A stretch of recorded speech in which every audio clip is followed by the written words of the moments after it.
హైదరాబాద్లో real estate కుప్పకూలిపోయింది. 47% market పడిపోయింది. ఈ నేపథ్యంలో చాలామంది కస్టమర్లు ఇప్పుడు అసలు ఇక్కడ ఇల్లు కొనాలా వద్దా అనేటువంటి సందిగ్ధావస్థలు అయితే ఉన్నారు. ఏంటి మేడం అసలు ఈ పరిస్థితికి కారణం ఏంటి? ఇప్పుడు తీసుకోవచ్చా ఇల్లు అంటే ఏం చెప్తారు? అంటే మన స్థానికమైన పరిస్థితులు, మేడం దేశీయంగా ఉన్న పరిస్థితులు, అంతర్జాతీయంగా ఉన్న పరిస్థితులు ఎప్పుడైనా సరే రియల్ ఎస్టేట్ మార్కెట్ని ప్రభావితం చేస్తాయి.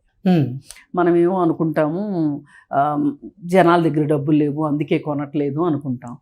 జనాల దగ్గర డబ్బులు ఉండకపోవటానికి వాళ్ళ వ్యక్తిగత కారణాలు ఉంటాయి, అలాగే బిజినెస్ రీజన్స్ ఉంటాయి, అలాగే దేశంలో ప్రభుత్వంలో ఉన్న వాళ్ళు తీసుకునే నిర్ణయాలు, అలాగే అంతర్జాతీయంగా అధికారంలో ఉన్న నాయకులు తీసుకునే నిర్ణయాలు అన్నీ కలగాపులంగా అయ్యి మనకి చివరికి ఈ రియల్ ఎస్టేట్ పెరిగిందనో తగ్గిపోయిందను అనే ఒక మాట వస్తుంది తప్పితే దీనికి ఇదమిద్దంగా ఈ ఒక్కటే కారణం అనేది ఉండదు. అయితే ఏ విషయంలోనైనా సరే ప్రతి 7-8 సంవత్సరాలకి వాతావరణంలో మార్పులు వచ్చినట్లే రియల్ ఎస్టేట్లో కావచ్చు, ఫార్మాలో కావచ్చు, మిల్లర్స్ దాంట్లో కావచ్చు, ఏ రంగంలో అయినా మార్పులు వస్తాయి అంటారు. సినిమాల్లో కావచ్చు, ఒక కుదుపు వస్తుంది. ఓకే, ఈ కుదుపు వచ్చిన సమయానికి ఇంకా వేరే ఫ్యాక్టర్స్ కూడా కలిసినాయి అనుకోండి, అది ఇంకా ఎక్కువ కుదుపు అవుతుంది. ఇప్పుడు ఈరోజు మన హైదరాబాద్ గురించి, తెలంగాణ ప్రాంతం గురించి మనం చూసుకుంటే గనక స్థానికంగా ఉన్న పరిస్థితులు ఏంటి అని చూస్తే మేడం గత 10 సంవత్సరాల్లో అధికారంలో ఉన్న టీఆర్ఎస్ పార్టీ విపరీతంగా మార్కెట్ని పెంచింది. ఎగ్జాక్ట్లీ, ఇది కృత్రిమ పెంపు. కోకాపేట ఉదాహరణ కోకాపేట. ఈ వాళ్ళు ఏం చేస్తారు అంటే ఒక చోట ఆక్షన్ వేస్తారు. ఈ ఆక్షన్స్ కూడా చాలా పెద్ద జిమ్మిక్కులు. ఓకే, ఏం చేస్తారంటే పెద్ద కంపెనీలు ఒక 2-3 లేకపోతే కొంతమంది అనామకమైన వ్యక్తులు ఒక 4-5 సడన్గా వచ్చేసి వేలంపాటను పెంచుతారు. మేడం మనం ఏం చూస్తాము, మోకిలాలో గజం 1,00,000 రూపాయలు అయింది, 1,00,000 రూపాయలకి పాడారు. ఈ 1,00,000 రూపాయలకి పాడారు అన్న వాళ్ళు రిజిస్ట్రేషన్ చేసుకున్నారా లేదా అని మనం ఎప్పుడు వెరిఫై చేయం. అవును, వార్తల్లో కూడా చెప్పరు, పాడిందే చెబుతారు. కానీ ఇది ఈ ఆక్షన్స్ స్టార్ట్ అయినప్పటి నుంచి ఉంది ఈ జాడ్యం. కాకపోతే అది ఇప్పుడు ఎక్కువైపోయింది. ఆ పక్కనే రాజకీయ నాయకులకు ఆస్తులు ఉండటం, ఇక్కడ ఈ ఆక్షన్ అయ్యింది, ఈ రేట్ వచ్చింది అనగానే ఆ పక్క భూముల్ని రేట్లు పెంచుకోవటం, అమ్మేసుకొని వాళ్ళు సొమ్ము చేసుకుని మళ్ళీ వేరే ప్రాంతానికి వెళ్ళిపోతారు. కానీ అసలు నష్టపోయేది ఎవరు అంటే తెలుసో తెలియకో ఆ రాజకీయ నాయకుల ప్రాపర్టీలు కొన్నవాళ్ళు.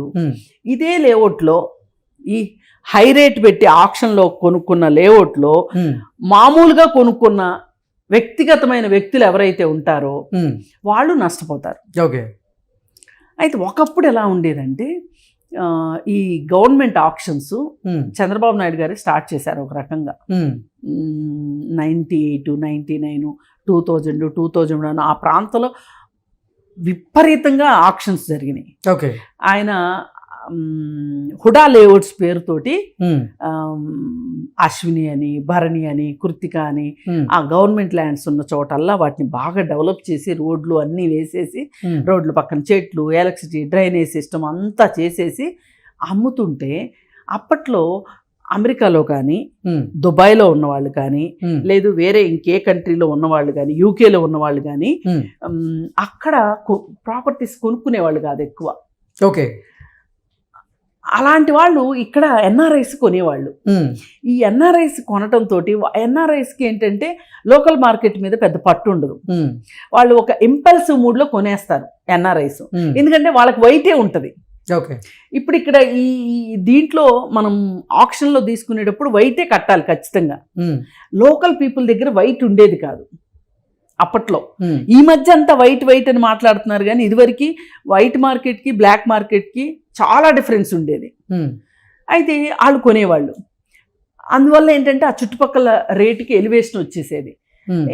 ఇలా ఒక జిమ్మిక్ నడుస్తూ ఉండేది. ఈ జిమ్మిక్కులు ఒకసారి అర్థం కాదు ఎవరికైనా, 2 సార్లు అర్థం కాదు, 3 సార్లు అర్థం కాదు. ఇప్పటికి ఈ హుడా ఆక్షన్స్ ఇవన్నీ మొదలయ్యి ఓ 25 సంవత్సరాలు అయింది లెక్క ప్రకారం. ఒక 10-12 ఏళ్లకే హుడా ఆక్షన్స్ బండారం బయటపడిపోయింది.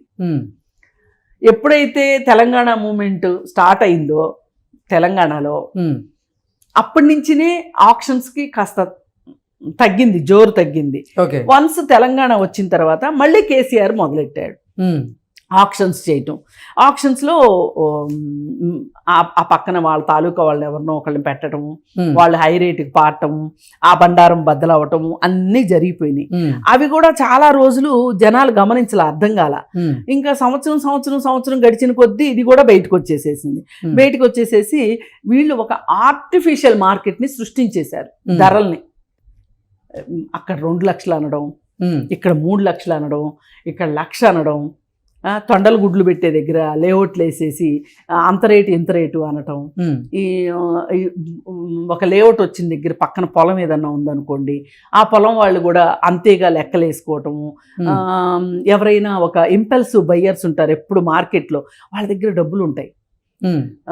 ఎవరెవరు అంటే వాళ్ళు రాజకీయ నాయకులు ఒకళ్ళు, ఫార్మా ఇండస్ట్రీ వాళ్ళు ఒకళ్ళు, సినిమా ఇండస్ట్రీ వాళ్ళు ఒకళ్ళు, వీళ్ళ దగ్గర డబ్బులు ఎక్కువ ఉంటాయి. రియల్ ఎస్టేట్ వాళ్ళు వీళ్ళు ఏం చేస్తారంటే అసలు వీళ్ళకి వెనక ముందు పై అంక పక్క అంక చూడటం అలవాటు ఉండదు. డబ్బులు ఉన్నాయి, కొనేస్తారు. ఇలా కొనేసి కొన్నదానికంటే తక్కువ కమ్మిన వాళ్ళని నేను చాలా మందిని చూసా. ఎవరో దాకెందుకు, నేను కూడా అమ్మే ఒకసారి అట్లా కొన్న రేటు కంటే తక్కువ రేటుకి అమ్మాల్సి వచ్చింది. మనం ఏదో అనుకుంటాము, సడన్ గా ఇలాంటి డిప్పు బుడగ పేలిపోద్దని ఎవరు అనుకోము. కరెక్ట్ గా బుడగ పేలే ముందే మనం కొన్నాం అనుకోండి, పేలింది బుడగ, దాన్ని హోల్డ్ చేయలేము, చూసి తక్కువకు అమ్మలేము, అమ్మాల్సిన పరిస్థితి వస్తుంది. అలాంటి పరిస్థితి ఇవాళ ఉంది. ఇదంతా ఇవాళ ఈ పరిస్థితి రావటానికి స్థానికంగా ఈ 10 సంవత్సరాలుగా కేసీఆర్ పరిపాలన ఒక కారణం. పైగా ఇంకోటి ఏం జరిగిందంటే 111 ఎత్తేస్తాను అన్నప్పుడు ఆ 111 ఎత్తేస్తాడుగా మనసు అనుకొని 111లో చాలా ఎక్కువ రేట్లు పెట్టి కొన్నారు. వాళ్ళు ఇప్పుడు అమ్మలేరు, అసలు 111లోది ఎవరో కొనట్లేదు, చాలా తక్కువ అమ్ముతానన్నా కొనట్లేదు. ఆ డబ్బులన్నీ అక్కడ స్ట్రక్ అయిపోయినాయి. ఇప్పుడు రియల్ ఎస్టేట్ మార్కెట్లో డబ్బులు ఎలా ఉంటాయి అంటే ఇది ఒక నదీ ప్రవాహం లాగా ఉంటుంది. కొంటారు, అమ్ముతారు, మళ్ళీ ప్రవాహంలోకి డబ్బులు వస్తాయి, ఇంకో చోట వెళ్ళి కొంటారు, అమ్ముతారు. రియల్ ఎస్టేట్ వాళ్ళ పనే ఇది. ఇప్పుడు ఎవరైనా సరే డబ్బులు మార్కెట్లో చలామణిలో ఉన్నాయి అంటే రోజు ముద్రేయరు కదా ఎవరో కూర్చొని. ఇప్పుడు నేను కొంటాను, మీకు అమ్ముతాను, మీ దగ్గర డబ్బులు నా దగ్గరకు వస్తాయి, నేను ఇంకొకళ్ళకి అమ్ముతాను, ఇంకొక ల్యాండ్ నేను కొంటాను, నా దగ్గర ఉన్న డబ్బులు ఇంకొకళ్ళ దగ్గరికి వెళ్తాయి. ఇలా ABCDEFGH వీళ్ళ దగ్గర నుంచే రొటేట్ అవుతూ ఉంటాయి డబ్బులు. గవర్నమెంట్లు ముద్రేస్తాయి కానీ వ్యక్తులు ముద్రయ్యారు కదా. ఇప్పుడు ఆ చలామణి తగ్గిపోయింది, ఎందుకంటే అమ్మకాలు కొనుగోళ్లు తగ్గినాయి కాబట్టి. అసలు మరి ఈ అమ్మకాలు కొనుగోళ్లు ఎలా తగ్గినాయి, ఎలా పెరిగినాయి అని అనుకోవటానికి ఎవరెవరో నైట్ ఫ్రాంక్ లాంటి వాళ్ళు చెప్పారనో లేకపోతే ఇంకోటో కాదండి. మనము రిజిస్ట్రేషన్ ఆదాయం పెరుగుతూ వెళ్తుంది అంటే కొనుగోళ్లు అమ్మకాలు జరుగుతున్నాయని లెక్క. ఇప్పుడు నేను కొన్నాక రిజిస్ట్రేషన్ చేయించుకోక తప్పదుగా. నేను రిజిస్ట్రేషన్ చేయించుకుంటా, రిజిస్ట్రేషన్ చేయించుకున్నాక నేను మళ్ళీ అమ్ముతా. నా దగ్గర కొనుక్కున్న వాళ్ళు రిజిస్ట్రేషన్ చేయించుకోవాల్సిందేగా. అంటే ఈ రిజిస్ట్రేషన్స్, నంబర్ ఆఫ్ రిజిస్ట్రేషన్ పైన వచ్చిన ప్రభుత్వానికి వచ్చిన ఆదాయం అనేది ట్రాన్స్పరెంట్. ఏ రోజు చూసినా తెలిసిపోద్ది. నా దగ్గర ఎన్ని డబ్బులు ఉన్నాయో ఎవరు చెప్పలేరు కానీ Telangana registrations and stamps and registration department దగ్గరికి లెక్క సాయంత్రానికల్లా వెళ్ళిపోతుంది లెక్క. ఈరోజు ఇన్ని కొనుగోళ్లు అమ్మకాలు జరిగినాయి, ఇన్ని రిజిస్ట్రేషన్స్ జరిగినాయి, దీని తాలూకు ఇన్ని డబ్బులు చలానాల రూపంలో ప్రభుత్వానికి వచ్చినాయి అనేది తెలిసిపోతుంది. దాన్ని బట్టే మార్కెట్ ఎలా ఉంది, అప్ ట్రెండ్లో ఉందా డౌన్ ట్రెండ్లో ఉందా అనేది తెలిసిపోతుంది. ఇది చూసుకుంటుంటారు కొంతమంది, ఇది చూసుకుని కూడా కొంటూ ఉంటారు. అమ్మాలనుకునే వాళ్ళు అమ్మరు కొంతమంది. ఇప్పుడు ఇది 24 క్యారెట్లు బంగారం లాంటి బిజినెస్ కాదు, ఇది బులియన్ మార్కెట్ లాంటి బిజినెస్ కాదు ఇది. నా అవసరము మీ ఇష్టాన్ని బట్టి రియల్ ఎస్టేట్ మార్కెట్ నడుస్తుంది. మీ కొనాలని ఖచ్చితంగా ఉంటే మీ పర్సు పర్మిట్ చేస్తే మీరు నేను ఎంత రేటు పెట్టినా కొంటారు. కానీ నేను ఏమైనా సరే అమ్మేయాలి, నాకు చాలా డబ్బులు అవసరం ఉంది అంటే కూడా మీకు నచ్చకపోతే మీరు కొనరు. ఎగ్జాక్ట్లీ. ఇది ఒక షర్ట్ కాదు, ఒక నగ కాదు. ఇవాళ ఒక ప్రాపర్టీ అంటే మినిమం ₹1,00,00,000 అయిపోయింది. ఒక అపార్ట్మెంట్ అయినా ₹1,00,00,000 అయిపోయింది. ఒక స్థలం అయినా మినిమం ₹1,00,00,000 అయిపోయింది. ₹1,00,00,000కి అసలు స్థలాలు దొరకట్లేదు ఎక్కడ. కనీసం 2 కోట్లు పెడితే గానీ ఒక స్థలం ఎక్కడి నుంచి కొంటారండి? 2 కోట్లు పెట్టి స్థలాలు ఎక్కడి నుంచి వస్తాయి డబ్బులు? ముందే అనుకున్నాం మనం ప్రింట్ వేయలేదు అని. మనం ఇంకెక్కడన్నా ఎప్పుడో పాతకాలం రోజుల్లో తక్కువ రేటు కొన్న భూమి ఇప్పుడు రేట్ ఎక్కువ వస్తే అది అమ్మితే ఇది కాల ప్రవాహంలో వచ్చే మార్పు. మీరు నేను తీసుకొచ్చిన మార్పు కాదు ఇది. ఇప్పుడు ఎప్పుడో మా తాత గజం ₹50 కొన్నారు అనుకుందాం. అసలు జూబ్లీ హిల్స్ లేఅవుట్ రేట్ ఎంతో మీకు తెలుసా? ఫస్ట్ పెట్టినప్పుడు ₹2 గజం. ఎవరన్నా ఊహిస్తారా? ఆ ₹2 గజానికి కొన్న ఒక తాత మనవడికి గిఫ్ట్గా ఒక ప్లాట్ ఇచ్చాడు అనుకోండి, అమ్మితే ఇప్పుడు 12-13 కోట్లు వస్తున్నాయి. ఈ 12-13 కోట్లు ఏం చేస్తాడు? అరే భూమి మీద ఇంత లాభం వచ్చింది మా తాత కొంటే, నేను మళ్ళీ మా మనవడికి దీన్ని 100 కోట్లు చెయ్యాలి అని ఈ మనవడు ఆలోచించాడు అనుకోండి. ఇప్పుడు తినేసి తాగేసి బెంచ్ కారు కొనేసేసి అవజేసే వాళ్ళ సంగతి, క్యాసినో వాళ్ళు అవజేసే వాళ్ళ సంగతి నేను మాట్లాడట్లా. మళ్ళీ ఫ్యూచర్ని ఆలోచించే వాళ్ళ గురించి మాట్లాడుతున్నా. ఈ పెద్ద మనిషి ఏం చేస్తాడు? ఈ మనవడు ఏం చేస్తాడు? కొంచెం ఊరి చివరికి వెళ్ళి 100 ఎకరాలు వస్తుంది ఆ డబ్బులకి. 100 ఎకరాలు కొంటాడు. ఈ 100 ఎకరాలు కొన్న తర్వాత 15 ఏళ్ళు, 20 ఏళ్ళు, 25 ఏళ్ళు, 30 ఏళ్ళు పోయిన తర్వాత నిజంగానే అతను అనుకున్నట్లు అది 100 కోట్లు అవుద్ది. కానీ ఈ రాజకీయ నాయకులు కానీ ఈ రియల్ ఎస్టేట్ వ్యాపారులు కానీ ఏమనుకుంటారంటే, అసలు ప్రపంచం అంతా మా వల్లే ముందుకెళ్ళిపోతుంది, మా కాళ్ళ కింద చక్రాలు ఉన్నాయి, మేమే నడిపించేస్తున్నామని మన భ్రమంలో పెడతారు. కానీ ఇంటర్నేషనల్ ఎఫెక్ట్స్ వల్ల కావచ్చు, నేషనల్ పాలసీల వల్ల కావచ్చు, లోకల్గా ఉన్న డిమాండ్ బట్టి ఈ రేట్లు పెరుగుతూ ఉంటాయి. ఓకే మేడం, మీరు చెప్పినట్లుగా గత పాలకుల వల్లే హైదరాబాద్లో రియల్ ఎస్టేట్ మార్కెట్ కనుక కుప్పకూలి ఉంటే, కుప్పకూలింది అల్లా రేట్లు విపరీతంగా పెంచారు. హై రైజ్ అపార్ట్మెంట్స్ కల్చర్ తీసుకొచ్చారు వీళ్ళు. ఒకప్పుడు ఉండింది, దాన్ని వీళ్ళు ఇంకా ఎక్కువ చేశారు. ఈ చేసేసరికి ఏమైపోయిందంటే, ఈ హై రైజ్ అవసరం ఉన్నా లేకపోయినా ప్రతి వాళ్ళు హై రైజ్లో కట్టడము అనేది ఒక రియల్ ఎస్టేట్ పర్సన్కి అది ఒక గ్రేట్ అచీవ్మెంట్ లాగాను, దానిలో ఫ్లాట్ కొనటమే జీవితాశయం లాగాను మార్కెట్ని అలా క్రియేట్ చేశారు వీళ్ళు.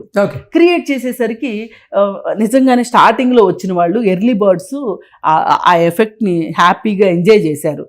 ఇప్పుడు ఫస్ట్ హై రైజ్ స్టార్ట్ చేసింది ఎవరంటే ఈయన రామేశ్వరరావు గారే, మై హోమ్ వాళ్ళు. మై హోమ్ వాళ్ళ తర్వాత రాజపుష్ప వాళ్ళు వచ్చారు కాంపిటీషన్కి. అలాగే ఇప్పుడు ఇట్లా ఒక 4-5 కంపెనీలు వచ్చినాయి, వంశీరామ్ వాళ్ళు, అలాగే ఇప్పుడు డిఎస్ఆర్ వాళ్ళు వచ్చారు ఇప్పుడు కొత్తగా. ఇవన్నీ సరిపోనట్టు ప్రెస్టేజ్ వాళ్ళు వచ్చారు వేరే రాష్ట్రం నుంచి, మళ్ళీ బెంగళూరు నుంచి శోభా డెవలపర్స్ వచ్చారు, బాంబే నుంచి వచ్చారు కొంతమంది, సలార్పురియా అని చెప్పి వీళ్ళందరూ వచ్చారు. అంటే వీళ్ళంతా ఏంటంటే నేషనల్ రియల్ ఎస్టేట్ పర్సన్స్. వాళ్ళు హైదరాబాద్ మీద చూపు పెట్టారు, ఏ మాటకు ఆ మాట పెడితే. ఎందుకంటే ఇక్కడ వాతావరణం బాగుంటుంది ఒకటి, మన లోకల్ ప్లస్ పాయింట్స్ అన్నమాట ఇవి. గవర్నమెంట్ కూడా పాజిటివ్గా ఉంది. అలాగే ఇంటర్నేషనల్గా పెట్టుబడులు వస్తున్నాయి ఇక్కడికి, చాలా కంపెనీలు వస్తాయి ఇక్కడికి. ఇన్ఫ్రాస్ట్రక్చర్ బాగా ఆల్రెడీ డెవలప్ అయి ఉంది. ఏది హైదరాబాద్ వెస్ట్ అంతా ఇన్ఫ్రాస్ట్రక్చర్ బాగుంది. వీటన్నిటి కారణాలతో వీళ్ళందరూ వచ్చారు. వచ్చి ఆక్షన్స్లో ల్యాండ్స్ కొన్నారు. కొని బిజినెస్ మొదలెట్టారు, హై రైజ్ పెట్టేశారు. హై రైజ్ రావటం వల్ల ఏం జరిగింది అంటే, అందరూ హై రైజ్లో కొనలేరు. ఇప్పుడు డబ్బున్న కొనటం ఇష్టం లేని వాళ్ళు ఉంటారు హై రైజ్. ఓ పక్క హై రైజ్తో పాటు ప్యారలల్గా గేటెడ్ కమ్యూనిటీస్ కూడా స్టార్ట్ అయినాయి. ఏది విల్లా కల్చర్ కూడా బాగా వచ్చింది. ఏ వచ్చినానండి ఎంతమంది కొనగలరు అనేది ఒక పాయింట్. ఇవాళ చాలా మంది మొదలెట్టేశారు హై రైజ్. అవి కొన్ని కంప్లీట్ అవ్వకుండా ఆగిపోయినాయి, కొన్ని కంప్లీట్ అయినా ఎవరో ఒక పేరెన్నికి కన్నా ఒక 4-5 కంపెనీలు వాళ్ళ దగ్గర కొంటున్నారు తప్పితే ఈ హై రైజ్ ఇది అందరి దగ్గర కొనట్ల.